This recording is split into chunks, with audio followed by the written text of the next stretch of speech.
Hey, konbanwa minasan, it's Gray from Wakazashi's Tea House home in Japan. How you doing? You good? You genki? Okay, I've got another comic book review, and this is a bit of a surprise because I know I've been saying I'm not going to be covering as much DC and Marvel this year. I'm definitely going to focus more on indies this year, but this week there aren't that many out, so I wanted to give you a look at a current Marvel comics. Now, Marvel have got the Alien and the Aliens license, so there's a comic book by Phillip Kennedy Johnson, who's been doing really good work on Superman, by the way. He's been writing this Alien comic. Issue 5 just came out, when was it? Yesterday, Wednesday. And here is the, where are we? Yeah, the main cover by Bjorn Barends. Now, you might have heard of him from Spawn covers. He's done some amazing, like, heavy metal album style, awesome art, gruesome artwork for the Spawn titles. And this one here, this is the variant cover by Nick Dragotta. What do you think? I like both of them, they're very cool. So, this comic surprised me because it's a really good read and a really fast read. I've been complaining recently about some people who don't seem to understand how to write a comic book, and they fill it with like balloons filled with dialogue. You're almost reading a short novel, a novella, or like an essay. But no, this is fast. It reads really well. You're flying through the action. It's pretty simple. It's basically aliens against humans, but there are also synthetics in here too. Remember Ash from the original Alien? Not talking about Evil Dead, I mean the original Alien played by Ian Holm. Yeah, so a team of synthetics, surviving humans, and a whole horde of xenomorphs, the aliens, attacking, and it's great. It's just like one long fight.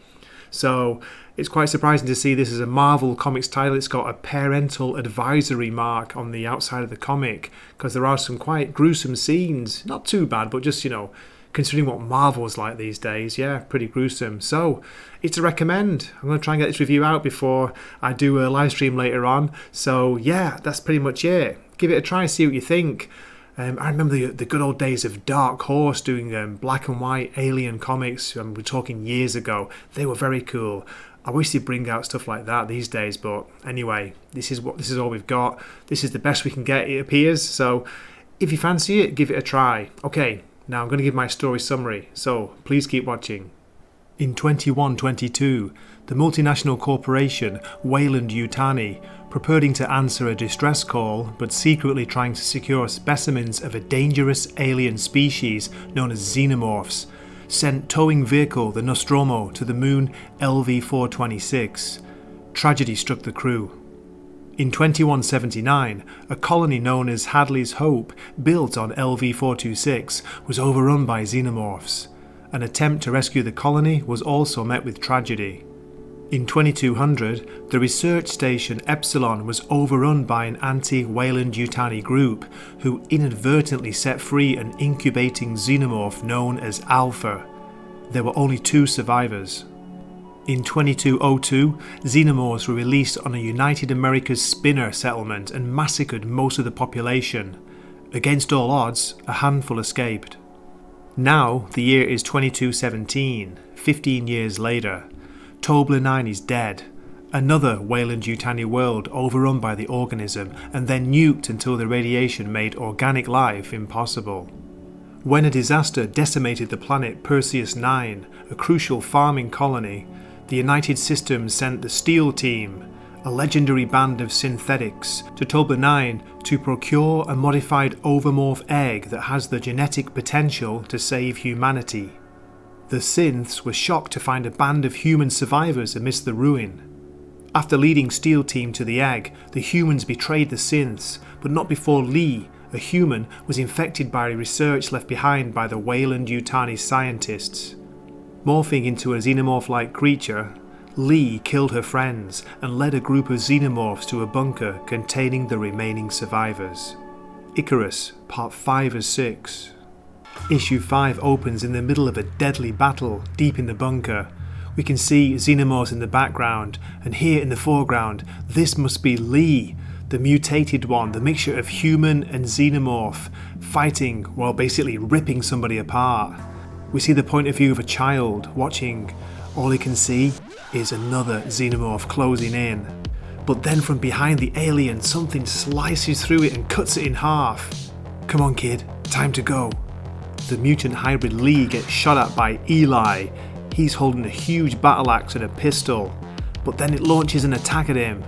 Blam blam from behind. His brother comes to help. Eli!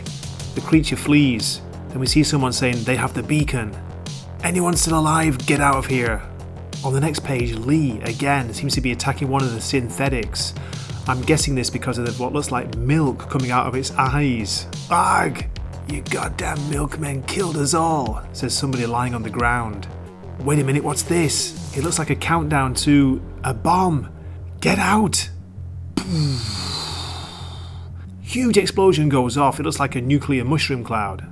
I've got to say, I like this minimal use of dialogue. It's all action. It's comic book art, showing the action. This is what comic books are about. We see the mutant hybrid Lee escape down into the sewers somewhere, into water. All you can hear is the sound of something dripping, and then a low hiss. Rising out of the water, it looks like an alien queen. A great image here by the artist, Julius Ohta. Because I've not been reading the series, I'm not sure if these are humans or synthetics. I think they're synthetics, just by the conversation. They're trying to get a kid out. They're worried the kid's been dosed with radiation from that huge explosion before. But after checking him, they say he's not sick. That seems impossible because he was right at the ground zero with a blast. Come on, forget about it, let's get the hell out of here. The woman Astrid goes out on watch, but there's a sound behind her. Again, the low hiss. And we get this awesome image in the bottom panel, just alien teeth.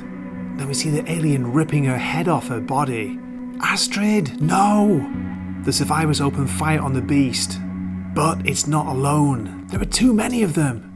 Eli tells them to run, trying to buy them time, but when they run out, they find a huge nest filled with alien eggs. Oh no! The woman asks the boy if he can use a pistol, and she hands him one, but then from behind, it seems Eli survived. How did you? But wait! In a moment of madness, he throws the boy over the balcony. I won't let you save a single one. We see the child fall towards the eggs, as in the narration box, it must be Eli talking about family. All that matters is we stay together. And then, here it is, the final page, which I know I don't normally show, but this is just going to be a one-off. We see the child staring at a huge alien, probably the queen, closing in on him, and a fresh egg is opened to reveal a facehugger. Next, Better Worlds. Well, I hope you enjoyed my review. Please leave me a comment, let me know what you think. Have you any interest in the Alien comic by Marvel? Let me know. I'd love to hear from you, and I hope to see you in a future video. Okay, this is Gray from Wakizashi's Tea House, signing off for the night. Matane. Wakizashi's Tea House. Please subscribe.